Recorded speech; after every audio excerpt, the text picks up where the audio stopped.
అలాగే నా పేరు మిత్రం వెంకటమై ఛానల్ ప్రకారం మన ఛానల్ సబ్స్క్రైబ్ చేసుకోకపోతే ఇప్పుడు సబ్స్క్రైబ్ చేసుకోండి. పక్కనే ఉన్న బెల్ ఐకాన్ రింగ్ చేసి ఆన్లో పెట్టుకోండి. నా ఫర్దర్స్ మిస్ అవ్వకుండా చూడొచ్చు. చాలా మంది చూస్తారు కానీ సబ్స్క్రైబ్ చేసుకోవట్లేదు. So please try to subscribe and click the bell icon also. నిన్న తిరుపతిలో జరిగిన ఒక ఈవెంట్లో చంద్రబాబు నాయుడు గారు, అంటే ఏపీ ముఖ్యమంత్రి నారా చంద్రబాబు నాయుడు గారు మాట్లాడుతూ ప్రతి ఫ్యామిలీని కూడా ఇద్దరు పిల్లల్ని కాదు ముగ్గురు పిల్లల్ని కనండి. ముగ్గురు పిల్లల్ని కంటేనే ఇండియా యొక్క పాపులేషన్ గ్రోత్ అనేది మెయింటైన్ అవుతుంది, సస్టైన్ అవుతుంది. అండ్ ఇప్పుడు బేసిక్గా ఇండియాలో ఏదైతే ఆ వర్కింగ్ యూత్ ఉన్నారో ఆ working youth day by day తగ్గిపోతున్నారు. సో దాన్ని మనం బ్యాలెన్స్ చేయాలి అంటే మనకి ఈ పాపులేషన్ గ్రోత్ అనేది చాలా ఇంపార్టెంట్. సో మనం గ్లోబల్ సూపర్ పవర్ కింద, గ్లోబల్ సూపర్ ఎకానమీ కింద మారాలి అంటే మనకి పాపులేషన్ చాలా ఇంపార్టెంట్. సో ప్రతి ఒక్కరు కూడా ముగ్గురేసి పిల్లల్ని కనండి అని చెప్పారు. సో కోర్స్ కొన్ని వేరు క్రిటిసిజమ్స్ అయితే వచ్చినాయి ఆయనకి. అంటే ఆయనేమో ఒక కొడుకుని కన్నాడు, ఆయన కొడుకు ఒక కొడుకునే కన్నాడు, బట్ వాళ్ళు మాత్రం బయటకు వచ్చి వేరే వాళ్ళకి చెప్తున్నారు ఇట్లాగా అని చెప్పి కొన్ని క్రిటిసిజమ్స్ అయితే వచ్చినాయి. బట్ ఇంకా ఆయన్ని సంగతి పక్కన పెట్టండి. ఎందుకంటే అది ఆయన లోకేష్ గారిని కన్నా టైం ఏదైతే ఉందో అది అసలు బేసిక్గా అప్పటికి పాపులేషన్ డివిడెండ్ అనే ఐడియా కూడా లేదు. తర్వాత లోకేష్ గారు ఇప్పుడు వాళ్ళ అబ్బాయి ఎవరైతే ఉన్నారో ఆ అబ్బాయిని కనే టైం కూడా ఇలాంటి ఒక సిచ్యువేషన్ వస్తుందని అయితే ఎవరు ప్రెడిక్ట్ చేయలేదు. సో అందువల్ల అప్పటి సిచ్యువేషన్స్ వేరు. సరే, ఇప్పుడున్న పరిస్థితిని బట్టి ఆయన ఇలా చెప్పారు అనుకుందాం. బట్ దీని వెనక కూడా చాలా ప్రాబ్లమ్స్ అయితే ఉన్నాయి. సో ఒకసారి మనం దాన్ని కూడా అర్థం చేసుకోవాలంటే ఒక ఫ్యామిలీలో ఇద్దరు పిల్లల, ముగ్గురు పిల్లల, ఒక బేబీనా, ఏది ఉంటే కరెక్ట్ అది మాట్లాడుకుందాం ఫస్ట్ ఆఫ్ ఆల్. ఎందుకంటే చాలా ఇంపార్టెంట్, మనం అర్థం చేసుకోవాలి. ఎందుకంటే పిల్లల్ని కనడం ఏముంది, కనెత్తరు. తర్వాత వచ్చే ప్రాబ్లమ్స్ బొచ్చులు ఉంటాయి, వాటి గురించి ఆలోచించుకోవాలి కదా. సో వాళ్ళ సొమ్మేం పోయింది వాళ్ళు చెప్తారు. అండ్ వాటి గురించి కూడా మాట్లాడతాం. ఈవెన్ గవర్నమెంట్ ఏం చేయాలి ఒకవేళ అలా చేస్తే అనే దాని గురించి కూడా మాట్లాడతాం. సో ఫస్ట్ ఆఫ్ ఆల్ అసలు ఎందుకు ఇలాగ ముగ్గురు పిల్లల్ని కనమంటున్నారు అనేది మాట్లాడుకుందాం. సో బేసిక్గా పాపులేషన్ డివిడెండ్ అనేది ఎక్కడైనా సరే, ఏ కంట్రీకి అయినా సరే ఆల్మోస్ట్ ఇంపార్టెంటే, నేను కాదని చెప్పను. ఇప్పుడు యూఎస్లో ఏమైపోతుందంటే ఈ వర్కింగ్ పీపుల్ ఎవరైతే ఉంటారో, అంటే ఆ వర్కింగ్ అడల్ట్స్ ఉంటారు కదా, వాళ్ళు బేసిక్గా వాళ్ళ పర్సంటేజ్ తగ్గిపోయింది. వాళ్ళ పర్సంటేజ్ ఇప్పుడు మైనస్లో ఉంది. చైనా పరిస్థితి కూడా ఆల్మోస్ట్ అలాగే ఉంది. అంటే అక్కడ ఓల్డేజ్ పీపుల్ ఎక్కువైపోయారు. ఓకే, ఆ యంగర్ వెర్షన్ పీపుల్తో కంపేర్ చేసుకుంటే. సో అంటే ఒక మిడిల్ ఏజ్ పీపుల్ లేదంటే ఓల్డ్ ఏజ్ పీపుల్ వాళ్ళు ఎక్కువైపోయారు. సో చైనా పరిస్థితి కానీ యూఎస్ పరిస్థితి కానీ ఇలాగే ఉంది. మనమే కొంచెం ప్లస్లో ఉన్నాం, 14% దాకా పాజిటివ్లో ఉన్నాం మనం. సో 14% ఆఫ్ పీపుల్ ఇప్పుడు వర్కింగ్ అడల్ట్స్ కింద ఉన్నారు మన దగ్గర. సో ఓకే, అది మంచి నెంబర్ అండి, కాదని చెప్పట్లేదు. బట్ మన దగ్గర ఉన్న జనాభా కూడా చాలా ఎక్కువ కదా. సో దగ్గరగా 147 కోట్ల జనాభా ఉంది. దాంట్లో 14% అంటే చాలా ఎక్కువ. దగ్గరగా ఒక 20 కోట్ల దగ్గర వరకు మనకి వర్కింగ్ యూత్ అయితే ఉన్నారు. సో నైస్ అండ్ ఫైన్, ఇప్పుడు బాగానే ఉంది ప్రస్తుతానికి. బట్ ఇప్పుడు ఏదైతే జనాభా పెరుగుదల ఉందో అది 3.4 నుంచి 2.0 పడిపోయింది మన దగ్గర ఒక ఫ్యామిలీకి యావరేజ్గా. సో ఇంతకుముందు 3.4 ఉండేదంట, ఇప్పుడు 2.0 పడిపోయింది. సో ఇప్పుడు దానివల్ల ఏంటంటే జనాభా పెరుగుదల అనేది తగ్గింది మనకి. అయినా కూడా 14% అయితే మనకి ఇక్కడ ఉంది. ఇప్పుడు ఓకే, ఈ దశాబ్దానికి ఈ దశాబ్దానికి బాగానే నడిచేస్తుంది. ఇప్పుడు 2025లో ఉన్నాం కదా మనం. సో 2030 దాకా బాగానే నడిచేస్తుంది. బట్ నెక్స్ట్ దశాబ్దానికి వచ్చేసరికి వీళ్ళలో majority of the people youth ఉండరు. ఇంకా ఏమన్నా వాళ్ళు అంకుల్స్ అయిపోతారు, మిడిల్ ఏజ్కి వచ్చేస్తారు, అందరం అదే అయిపోతాం. సో ఇప్పుడు అక్కడ వచ్చింది మెయిన్ సమస్య. ఇప్పుడు అంటే కొత్తగా ఈ వర్కింగ్ యూత్, వర్క్ ఫోర్స్ ఏదైతే ఉందో అది బయటకి ఎంత పర్సంటేజ్ వస్తుందంటే అప్పుడు పర్సంటేజ్ తగ్గుతుంది మన దగ్గర. ఈవెన్ మన దగ్గర జనాభా పెరుగుతున్నప్పటికీ కూడా మన పర్సంటేజ్ తగ్గుతుంది. ఈవెన్ మన జనాభా పెరుగుదల పర్సంటేజ్ కూడా తగ్గిపోతూ వచ్చింది. మనం కంపేర్ చేసుకుంటే అంతకుముందుతో బేసిక్గా అంతకుముందు మనకి 2.2% ఉండేది 1991లో గ్రోత్ పర్సంటేజ్ జనాభాది. బట్ ఇప్పుడు 2024 నాటికి వచ్చేసరికి 1.2%కి వచ్చింది పాపులేషన్ గ్రోత్ పర్సంటేజ్. అంత తక్కువ ఉంటేనే మనం ఈ లెవెల్లో పెరుగుతున్నాం, ఇంకా ఎక్కువ ఉంటే మన పరిస్థితి చూసుకోండి. సో అదే నేను అంటుంది ఏంటంటే, సరే అసలు గవర్నమెంట్ ఇలా ఎందుకు బ్యాలెన్స్ చేయాలంటుందంటే ఈ వర్కింగ్ ఫోర్స్ మనకు కావాలి కాబట్టి. సరే, వర్కింగ్ ఫోర్స్ ఉన్నారు, వాటికి తగ్గట్టుగా ఎంప్లాయ్మెంట్ ఉందా? సో బేసిక్గా మెయిన్ క్వశ్చన్ అక్కడే వస్తుందబ్బా. వర్క్ ఫోర్స్ ఉంది, సరే, వాళ్ళకి తగ్గట్టుగా ఎంప్లాయ్మెంట్ ఇండియన్ గవర్నమెంట్ కానీ లేదంటే ఇండియన్ ఎకోసిస్టమ్ కానీ క్రియేట్ చేయగలుగుతుందా? ఈవెన్ గవర్నమెంటే జాబులే అక్కర్లేదబ్బా, ప్రైవేట్ అయినా సరే, ప్రైవేట్ ఇన్ఫ్రాస్ట్రక్చర్లో అయినా సరే అన్ని జాబులు క్రియేట్ చేయగలుగుతుందా? సో ఇండియాలో ఆ జాబుల గురించి చెబితే బేసిక్గా రీసెంట్ టైమ్స్లో ఈ జొమాటో, స్విగ్గీ, బ్లింకిట్, ఈ జెప్టో ఇలాంటి యాప్స్ ఉంటాయి కదా, బిగ్ బాస్కెట్, ఇవన్నీ కూడా. సో వాటి రిలేటెడ్గా కొన్ని కాంట్రవర్సీస్ వస్తున్నాయి. అంటే ఆ డెలివరీ పార్ట్నర్స్ ఎవరైతే జాబ్ చేస్తున్నారో వాటిలో చాలామంది జాబులు చేస్తారు. దగ్గర దగ్గర ఒక కొన్ని లక్షల మంది చేస్తారు మొత్తం అన్ని ప్లాట్‌ఫామ్స్ కలిపి. అంతమందికి బేసిక్‌గా వేరే ఉద్యోగాలు ఏమి ఇవ్వకుండా, మంచి ఉద్యోగాలు ఇవ్వకుండా వాళ్ళందరినీ కూడా అందులో బంధించేస్తున్నారు. అండ్ వాళ్ళ లైఫ్‌లు అట్లాగే స్టక్ అయిపోతున్నాయి. ఇండియాలో యూత్ ఇంకా ఇలాగే ఈ ఈ ఈ ఉద్యోగాలు ఎవరైతే చేస్తారో వాళ్ళందరూ కూడా ఇంక వాళ్ళ జీవితాలు అక్కడక్కడే ఆపేసుకుంటున్నారు. ఇది కరెక్ట్ కాదు అని చెప్పి కూడా కొంతమంది. ఇంకొంతమంది వెర్షన్ ఏంటంటే, మరి ఆ మాత్రమైన ఉద్యోగాలు వస్తున్నాయి కదా! ఆ డబ్బులైనా ఎవరిస్తారు? ఇప్పుడు 20,000, 30,000 సంపాదించుకుంటున్నోళ్ళు ఉన్నారు కదా! మరి అవైనా ఎవరిస్తారు? వాళ్ళే అది సంపాదించుకోవాలి. సో, అందుకే వాళ్ళు అది చేసుకుంటున్నారు. ఖాళీగా ఉండి ఏ పని లేకుండా రూపాయి సంపాదన లేకుండా ఉండే కంటే, ఆ మాత్రం సంపాదించుకోవడం గ్రేటే కదా! అని కొంతమంది. సో, అసలు ఈ పాయింట్ ఎందుకొచ్చింది? ఏ ఉద్యోగాలు లేవు కాబట్టి. మంచి ఉద్యోగాలు లేవు. పెద్ద ఉద్యోగాలు లేవు. ఏది సాఫ్ట్‌వేర్ జాబులేవి? లేవు. బ్యాంకింగ్ సెక్టార్‌లో ఎన్ని ఉద్యోగాలొచ్చేస్తాయి? ఉండవు. పోలీస్ డిపార్ట్‌మెంటో, లేదంటే సీఆర్‌పీఎఫో, లేదంటే బోర్డర్ సెక్యూరిటీ ఫోర్సో, లేదంటే వాటెవర్ ఇట్ ఈస్ ఆర్మీలో ఎన్ని జాబులుంటాయి? తక్కువే ఉంటాయి. లిమిటెడ్‌గానే ఉంటాయి. ఆల్ ఓవర్ ఇండియా చూసుకుందాం మనం. ఏదో ఒక స్టేట్ కాదు. ఎందుకంటే ఇవన్నీ కూడా బేసిక్‌గా ఎంటైర్ ఇండియా మొత్తానికి కూడా సంబంధించినవి కదా! అండ్ ఇప్పుడు మనం ఏవైతే లెక్కలు మాట్లాడుకుంటున్నామో ఇవి కూడా ఎంటైర్ ఇండియాకి సంబంధించినవి. సో, నేనంటుంది అదే. ఎన్ని ఉద్యోగాలున్నాయి? సెంట్రల్ గవర్నమెంట్ జాబుల్లో రైల్వేలోనో, లేదంటే ఎయిర్ ఫోర్స్‌లోనో, లేదంటే నేవీలోనో ఎన్ని ఉద్యోగాలుంటాయి? భారతదేశంలో ఉన్న యూత్ మొత్తానికి కూడా ఉద్యోగాలు ఇచ్చేటట్టు ఉంటాయా? ఉండవు కదా! సో, అప్పుడు ప్రైవేట్ ఇన్‌ఫ్రాస్ట్రక్చర్ చాలా హెవీగా ఉండాల్సి ఉంటది. సరే పోనీ ప్రైవేట్ ఇన్‌ఫ్రాస్ట్రక్చర్ అయినా సరే పీక్స్‌లో డెవలప్‌మెంట్ క్రియేట్ చేస్తోందా? ఉన్న వాళ్ళందరికీ ఉద్యోగాలు వచ్చేలా చేస్తోందా? లేదు. అక్కడెక్కడో హైదరాబాద్‌లో కొన్ని బేసిక్ జాబులు ఉంటున్నాయబ్బా! కొన్ని సాఫ్ట్‌వేర్ కంపెనీస్ ఉంటాయి. వాటిలో కొన్ని బేసిక్ ఉద్యోగాలుంటాయి. ఆ బేసిక్ ఉద్యోగాలకి 15,000 ఎంతతోనో సాలరీ స్టార్ట్ అవుతుంది. ఆ ఉద్యోగాలకు గూడా అసలు నిజంగా చెప్తున్నా అసలు ఏందో పాపం. హ్మ్. ఒక 5 ఉద్యోగాలు ఎంతో ఉంటే 500, 600 మంది లైన్‌లో నుంచుంటారు ఎర్రటి ఎండల్లో హైదరాబాద్‌లో. అలాంటి పరిస్థితి ఉందక్కడ. చాలా వీడియోలు చూశాను నేను. అంటే ఎందుకు ఈ పరిస్థితి క్రియేట్ అయిపోతుందంటే because of the reason of overpopulation. ఇప్పటికే మన పరిస్థితి ఇలా ఉంది. ఓవర్ పాపులేషన్‌లో ఉన్నాం. మన పాపులేషన్‌కి తగ్గట్టుగా మన దగ్గర ఉద్యోగాలు లేవు. కానీ పాపులేషన్‌కి తగ్గట్టుగా ఖర్చుంటది. ఇప్పుడు మీరు గమనించండి. ఇప్పుడు ఒక ఉద్యోగం లేని వ్యక్తి, ఒక ఉద్యోగం ఉన్న వ్యక్తి వీళ్ళిద్దరిని పక్కన పెడదాం. ఇతను పొద్దున్న లేస్తే బ్రష్ చేస్తాడు. ఇతను పొద్దున్న లేస్తే బ్రష్ చేస్తాడు. దానికోసం ఇతను బ్రష్ కొంటాడు. ఇతను బ్రష్ కొంటాడు. ఇతను టూత్ పేస్ట్ కొంటాడు. ఇతను టూత్ పేస్ట్ కొంటాడు. ఇతను జీఎస్టీ కడతాడు. ఇతను జీఎస్టీ కడతాడు. కానీ ఇతను సంపాదిస్తున్నాడు. ఇతను సంపాదించట్లేదు. సంపాదించని వ్యక్తి కూడా జీఎస్టీ కడతాడు. దట్ ఈస్ వాట్ ఏమంటారు ఆహ్, సి టాక్స్ లూటింగ్ అని కూడా అనకూడదులెండి దాన్ని. బట్ ఏంటంటే జీరో బ్యాలెన్స్. అంటే బ్యాలెన్స్ లేదిక్కడ. ఇప్పుడు మనుషులున్నారు. ఎంప్లాయ్‌మెంట్ ఉంది. మనుషులు ఇంతవరకు ఉంటే ఎంప్లాయ్‌మెంట్ ఇంతే ఉంది. బ్యాలెన్స్ ఏది? సమానంగా లేదు. సో, దానివల్ల ఖర్చు కనబడతది మనకి. ప్రతి ఫ్యామిలీలోని ఖర్చుంటది. ఇప్పుడు అది ప్రాబ్లమ్. ఇప్పుడు ఈడు బిర్యానీ తింటాడు. ఈడు బిర్యానీ తింటాడు. ఈడు మేబీ జీతం ఉంది కాబట్టి నెలకు 5 సార్లు తింటాడు. ఈడు జీతం లేదు కాబట్టి నెలకు 2 సార్లు తింటాడు. తింటాడుగా. ఆ 2 సార్లైనా జీఎస్టీ కడతాడుగా. ఈడు సబ్బు వాడతాడు. ఈడు సబ్బు వాడతాడు. ఇద్దరు జీఎస్టీ కడతారు దాన్ని. స్నానం చేస్తారు దాన్ని. స్నానం చేస్తారుగా. ఏ? అదొకటి ఉంటది. ఈడు కరెంట్ బిల్ కడతాడు. ఈడు కరెంట్ బిల్ కడతాడు. అటు అటు ఆ రకంగా ఉంటది. అన్నీ ఉంటాయి. అదే అంటున్నా. బేసిక్‌గా ఉద్యోగం ఉన్న వ్యక్తి ఖర్చు పెడతాడు. ఉద్యోగం లేని వ్యక్తి ఖర్చు పెడతాడు. సో, ఖర్చు పెరుగుతుంటది. ఆదాయం ఏదంటున్నా. సో, ఇక్కడ చాలా ప్రాబ్లమ్స్ ఉంటాయి. ఈ పాపులేషన్ డివిడెండ్ మెయింటైన్ చేయడానికి మనకేం ప్రాబ్లమ్ లేదు. కానీ అక్కడ ఉన్న సమస్యలేంటంటే ఒకటి జాబ్‌లెస్ థింగ్స్. జాబ్‌లెస్ సిట్యుయేషన్స్ ఎక్కువైపోతాయి. అన్‌ఎంప్లాయ్‌మెంట్ పెరిగిపోద్ది. రెండోది స్కిల్ గ్యాప్స్. ఇప్పుడు ఎంతమంది స్కిల్స్ నేర్చుకుంటారు? నేర్చుకున్న ప్రతి ఒక్కరికి ఉద్యోగాలు వచ్చేస్తాయా? రావు గదా! సో, స్కిల్స్ నేర్చుకోవడంలో కూడా చాలామంది వెనకబడిపోతారు. ఎందుకులే ఎలాగో నేర్చుకున్న ఉద్యోగాలు రావని చెప్పి. అట్లాగా కంప్లీట్‌గా వెనక్కెళ్ళిపోతారు. కంప్లీట్‌గా లైఫ్ స్టైల్ వెనక్కెళ్ళిపోద్ది. అదొక దెబ్బ. హెల్త్ కండిషన్స్ వర్స్ట్‌గా తయారైపోద్ది. ఒకటి. ఎందుకంటే ఈ హెల్త్ సెక్టార్ కూడా ఇప్పుడున్న హెల్త్ సెక్టార్ ఏదైతే ఉందో ఇప్పుడున్న పాపులేషన్‌కి ప్రాపర్‌గా సర్వీస్ చేయలేకపోతుంది.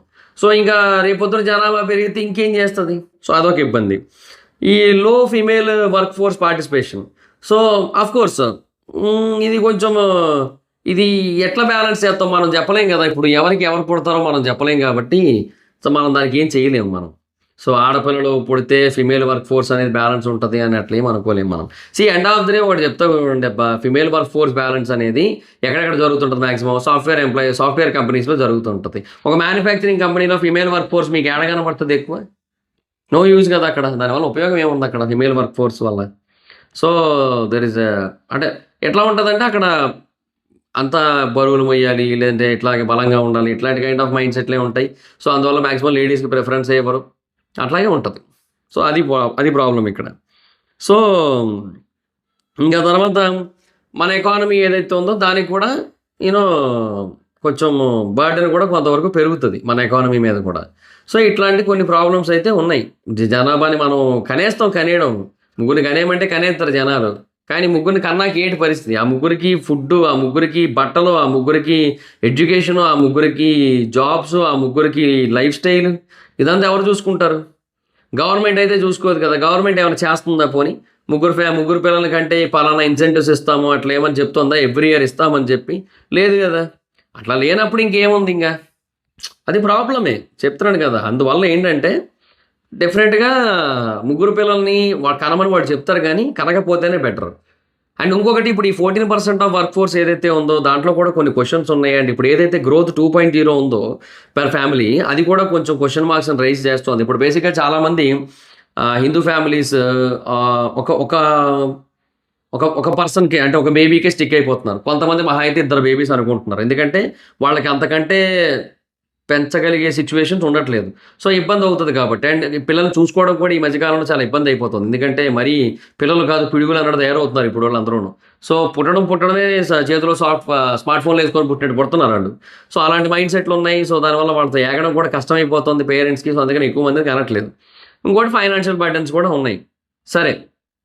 ఇప్పుడు ఇలాంటి సిట్యుయేషన్ ఉంది. కానీ మరొక పక్క వేరే 2 రిలీజియన్స్ ఉన్నాయి. ఒకటి క్రిస్టియానిటీ, ఇంకొకటి ఇస్లాం.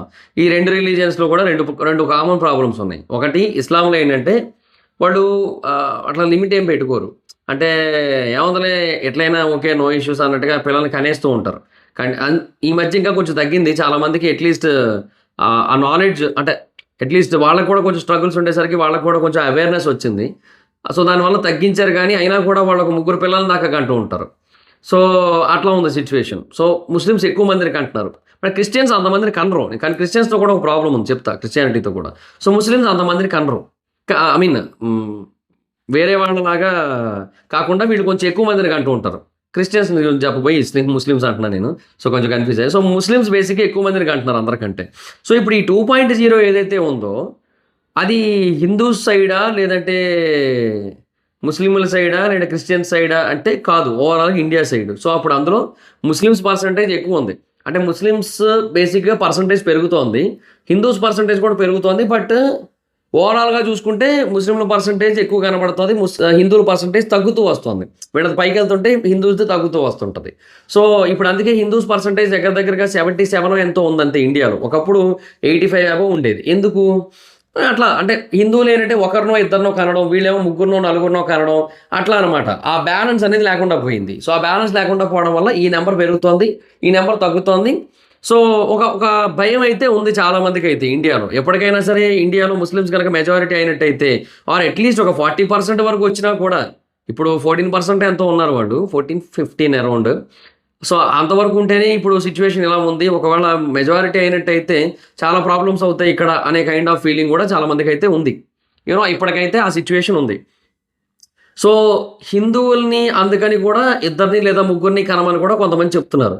బట్ అదే అంటున్నా. ఇప్పుడు ప్రస్తుతానికి ఎలాగైపోయిందంటే ఓవరాల్‌గా చూసుకున్నప్పుడు ఇది పెద్ద ప్రాబ్లమ్‌లా కనిపించినా ఒక పర్సన్ తాలూకు ఇండివిడ్యువల్ ఫ్యామిలీ ప్రాబ్లమ్ గనక కన్సిడర్ చేసినట్టయితే ఆ పర్సన్‌కి ఒకరినో ఆర్ ఇద్దరినో పెంచడమే గగనం. చాలా కష్టమైపోతూ ఉంటే ఫైనాన్షియల్‌గా ముగ్గురిని ఎట్లా కంటారు? అవ్వదు కదా! సో, దానివల్ల వాళ్ళు ఆ పాయింట్‌ని యాక్సెప్ట్ చేయలేకపోతున్నారు చాలా మటుకు హిందూ ఫ్యామిలీస్. సో, ఈ బ్యాలెన్స్ అనేది కనబడట్లేదు. అండ్ ఇప్పుడు ఏదైతే వర్క్ ఫోర్స్ 14% ఉందో దాంట్లో కూడా ఎంతమంది హిందూస్, ఎంతమంది ముస్లిమ్స్ అనే క్వెషన్ ఉంది. అండ్ ఇప్పుడు పుడుతున్న యావరేజ్ 2.0లో కూడా ఎంత పర్సెంటేజ్ ముస్లిం సైడ్ ఉంది అనేది క్వెషన్ మార్క్ ఒకటుంది. సో, ఇదొక ప్రాబ్లమ్ అయితే ఉంది. సో, దానివల్ల అటు ముస్లిం సంఖ్య పెరుగుతోంది, హిందువుల సంఖ్య తగ్గుతోంది అనే భయం కూడా కొంతమందికైతే ఉంది. ఈ పాపులేషన్ డివిడెండ్‌ని మేనేజ్ చేయాలని చెప్పడానికి ఇది కూడా ఒక కారణం అనేది కొంతమంది పాయింట్. ఈవెన్ ఆర్ఎస్ఎస్ చీఫ్ గారు కూడా మాట్లాడారు. ఆ వేదిక మీద ఆయన కూడా అదే చెప్పారు. సో, అంటే ఈ సెన్స్ కూడా ఉందక్కడ. తర్వాత రెండోది క్రిస్టియానిటీ. క్రిస్టియానిటీతో ఉన్న ప్రాబ్లమ్ ఏంటి? వాళ్ళు బేసిక్‌గా ఇంతమందిని కనరు. వాళ్ళు ఒకరినో, ఇద్దరినో కంటారు మాక్సిమం అంతే. ముగ్గురినైతే కనరు మాక్సిమం.